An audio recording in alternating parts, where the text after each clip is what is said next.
ఉద్యోగులకు పెన్షన్స్కి స్వాగతం సుస్వాగతం. ఉద్యోగుల బకాయిలు వెంటనే విడుదల చేయాలి అంటూ యూటీఎఫ్ రాష్ట్ర అధ్యక్షుడు చావా రవి ప్రభుత్వాన్ని డిమాండ్ చేయడం జరిగింది.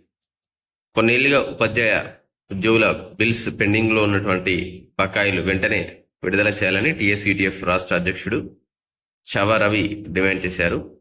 శుక్రవారం హనుమకొండ జిల్లాలోని జిల్లా కార్యాలయంలో నిర్వహించినటువంటి సంఘ ముఖ్య నాయకులు సమావేశంలో ఆయన మాట్లాడుతూ, కాంగ్రెస్ ప్రభుత్వం ఏర్పడి ఏడాదిన్నర గడుస్తున్నా గానీ ఎన్నికల హామీలను అమలు చేయలేదన్నారు.